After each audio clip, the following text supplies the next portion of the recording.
Antes de meterme directamente en ese anexo de clasificación, vamos a ver qué me pide esta ley en cuanto a los almacenes de residuos peligrosos.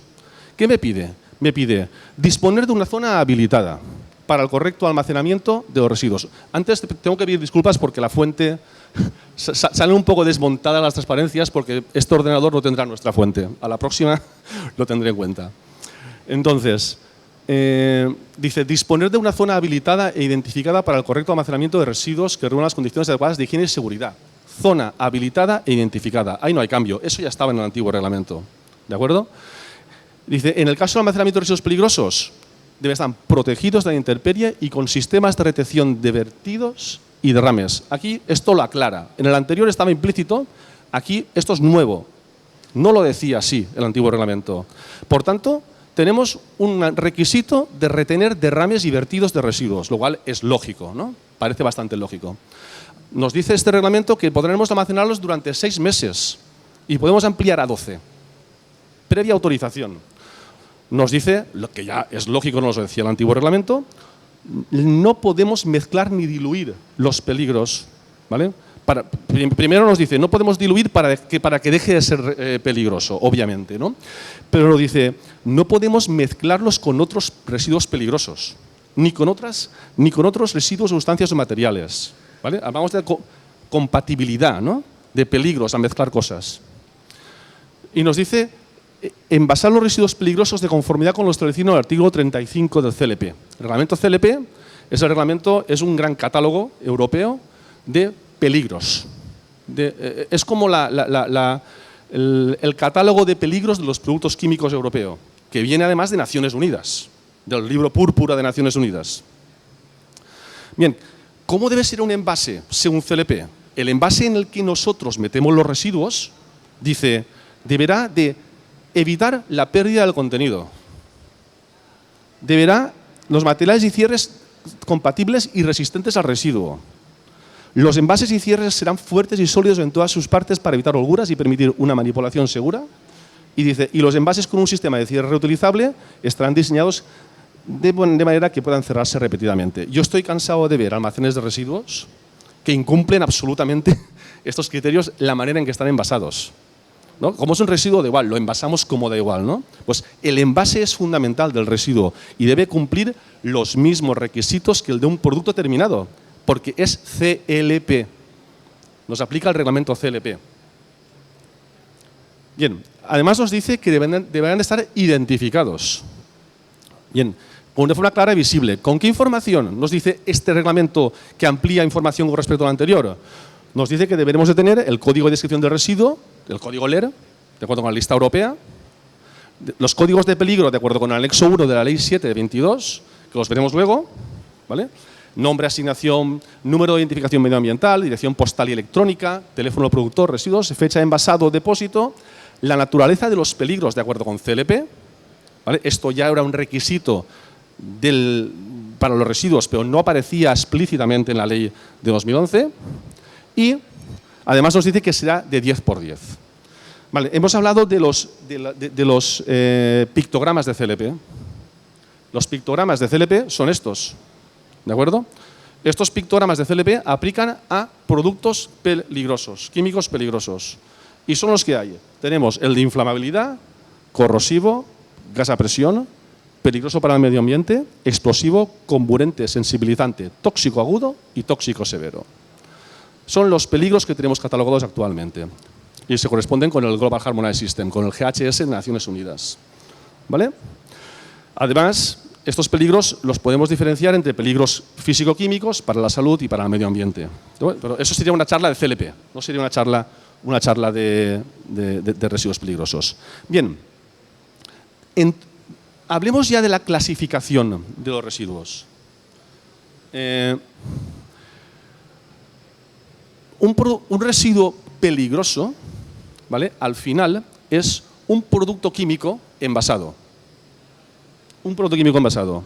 Y como decíamos antes, ¿dónde tenemos el catálogo de peligros? En el CLP.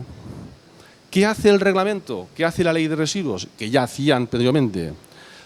Nos refiere al CLP para clasificar nuestros residuos. ¿De acuerdo? en base a ello realiza una clasificación de peligros para los residuos peligrosos. Tenemos el HP1, que sería explosivo, HP2, que sería comburente, HP3, que sería inflamable, HP4, irritante, HP5, toxicidad específica, el STOT en inglés, HP6, toxicidad aguda, HP7, carcinógeno, corrosivo, infeccioso, tóxico para la reproducción, mutagénico, liberación de un gas de toxicidad aguda, sensibilizante, ecotóxico y HP15, que son residuos que presentan peligros que no estaban presentes en las sustancias originales que se han convertido en residuo. ¿Vale? Estas son las 15 tipologías de residuos peligrosos establecidas en la ley de residuos. ¿Vale? Bien, ahora voy a poneros dos ejemplos de clasificación, de cómo clasifica la ley de residuos los residuos peligrosos. Vamos a hablar primero de comburentes. En el caso de los comburentes, HP2, un comburente es un oxidante. Es algo que cuando se descompone y emite oxígeno. Por ejemplo, cuando hay calor o un incendio o lo que sea. Bien, aquí tenemos las categorías del CLP, clase y categoría de peligro de CLP. Oxidante líquido categoría 1, oxidante líquido categoría 3, sólido categoría 2 y nos referencia automáticamente a las frases H del CLP. H270, 271 y 272. ¿Cuáles son los criterios para clasificar un producto como H271, 272? Están establecidos en el CLP. Los ensayos a realizar una sustancia química están establecidos en el CLP. Por tanto, si yo tengo claro que mi residuo es comburente y es porque la sustancia de la que viene era H271, directamente lo clasificaré como H271. Además aquí, fijaos, no tenemos ningún límite de concentración. Con que tenga una mínima cantidad de comburente, mi residuo será comburente. Vamos al ejemplo de los corrosivos.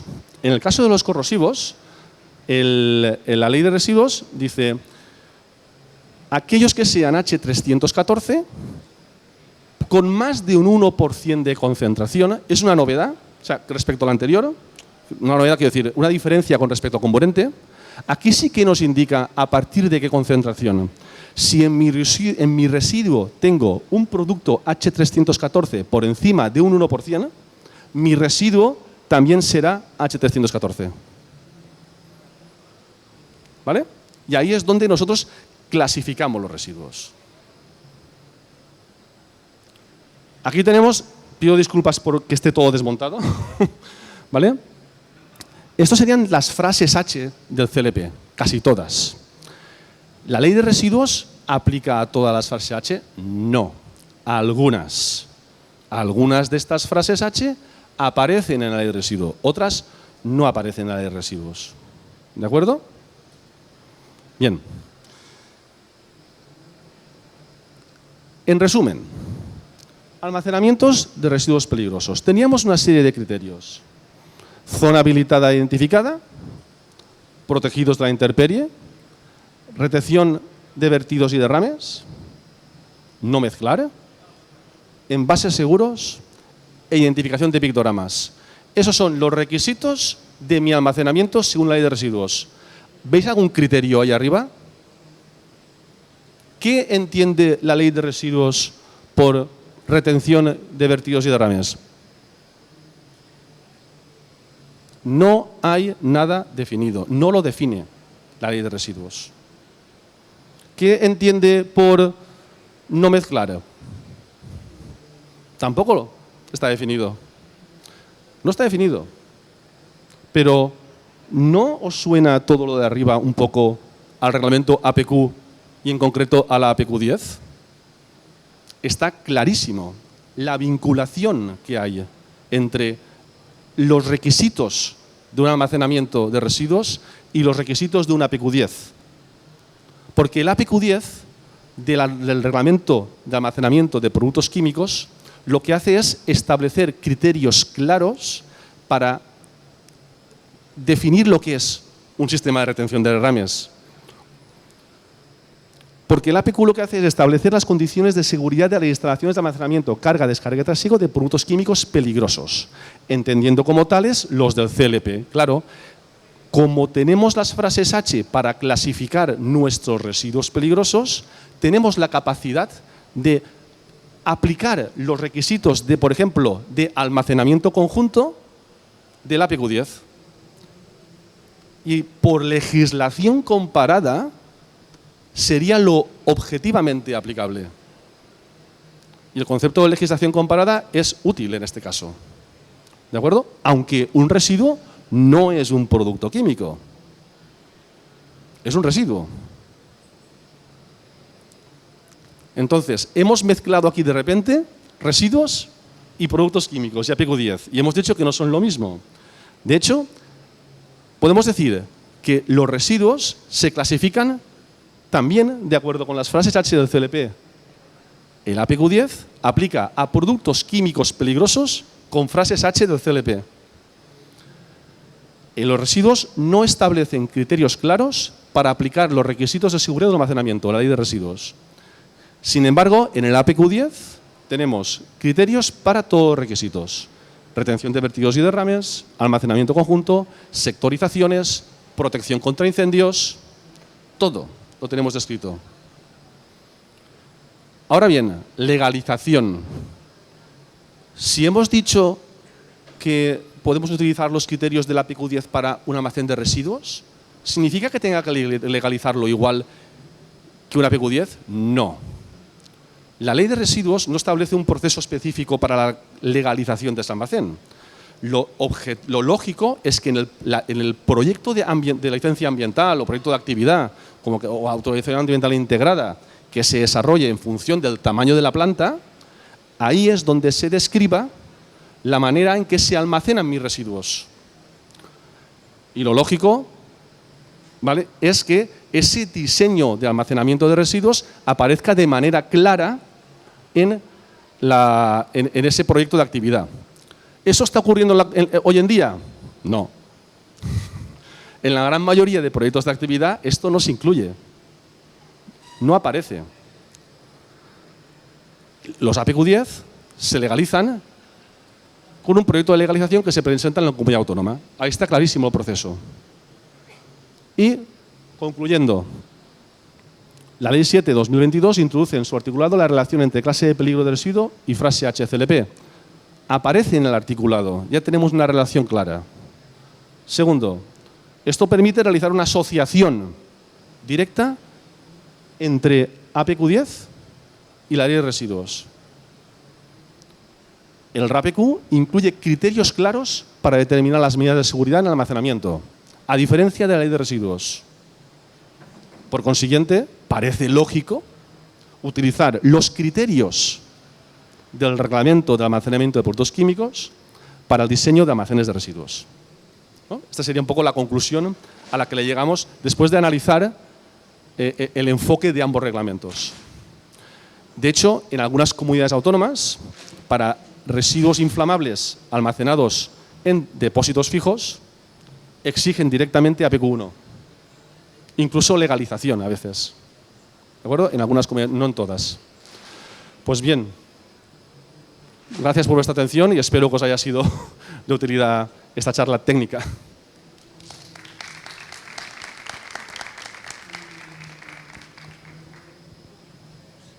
Muchísimas gracias, Francesc, por la presentación. Siempre interesante el conocer la legislación medioambiental a la que nos tenemos que remitir para que todo esté en orden. Y vamos a abrir un pequeño turno de preguntas para que en caso de que la asistencia esté interesada en cualquier duda que hayan tenido, puedan pronunciarse. ¿Tendrían alguna pregunta al respecto? Adelante. Lo mío no es una pregunta, es una reflexión. Dos cosas. La RAPQ, digo, mira tú, es RAP, digo, es Reglamento de Almacenamiento Producto Químico, Responsabilidad Ampliada del Productor, RAP, digo, está RAP, todo siempre RAP, y que ya está tan de RAP. Bueno, me llama la atención, no lo había visto nunca así, lo del Reglamento de Almacenamiento. Y dos, una reflexión. Yo soy químico de profesión, de estudios, pues soy consultor medioambiental. Y esto le voy a tirar un dardo aquí a Paco, pero bueno, es generalizado. Porque es que siempre es que la química es muy mala. Que esto es químico, uy, qué peligroso, uy, qué corrosivo, uy, qué inflamable, uy, qué explota. Diga, no, hombre. Hay productos químicos pues, que tienen unas necesidades específicas de tratamiento porque son inflamables, son tóxicos, pero la química no es eso. Eso es